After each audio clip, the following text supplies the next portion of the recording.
A Greenpeace boat carrying international youth activists arrived in Glasgow after fending off some resistance. It's not easy keeping determined climate activists away from the crucial COP26 summit. In today's Top 5. Welcome to KnowThis COP26 edition. I'm Alejandro Alba from Glasgow, where world leaders are under intense pressure to find solutions to save the planet. Let's count down and get to the biggest stories you need to know. Starting at number 5, one of the world's most beloved climate activists, David Attenborough, warns the world the time is now or humanity is doomed. Our burning of fossil fuels, our destruction of nature, our approach to industry, construction and learning are releasing carbon into the atmosphere at an unprecedented pace and scale. We are already in trouble. The naturalist and former broadcaster has been saying this for decades, and at COP26, Sir David is not sugarcoating the Earth's dire predicament and not holding back.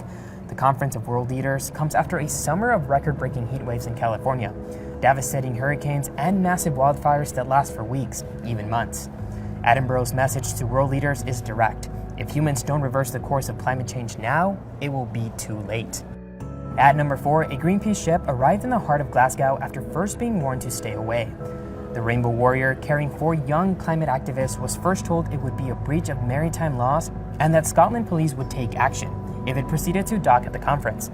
But authorities reportedly had a change of heart and the ship was able to dock as planned. Scottish authorities even helped to facilitate the arrival, according to Greenpeace. One of the activists on board was 19-year-old Maria Reyes from Mexico. My message for world leaders is that they cannot have a climate negotiation without the people most impacted by the climate crisis present. If we allow them to do that, COP26 is going to be a rich people's conversation. Number 3, with world leaders vowing to step up in the fight against global warming, COP26 President Alok Sharma says they need to pay more attention to the younger voices. It was very clear that young people are very worried about the future and they're angry, and I think they have every right to be angry because world leaders collectively over time have failed to deliver. Yes, we've made progress, yes, we are bending the curve towards 2 degrees, but we need to go faster. And that's what young people are calling for. And one of the voices they will hear from is 19-year-old Xiye Bastida of Mexico.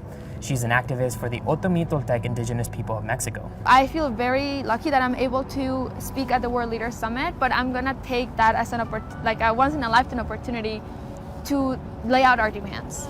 Because we are not just gonna come here and tell governments that we want more action because that hasn't worked, so we have to be specific, and we're not gonna throw this opportunity out of the window.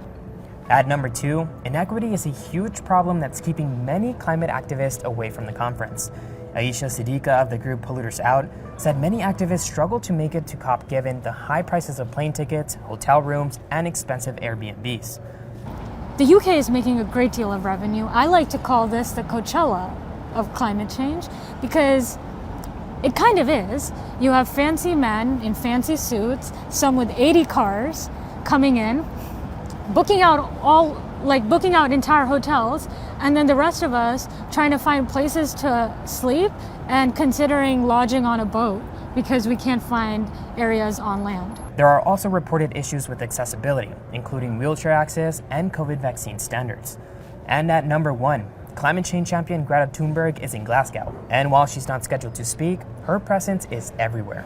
The 18-year-old activist says she was not officially invited to speak, but this is Greta, and she's not one to be silenced.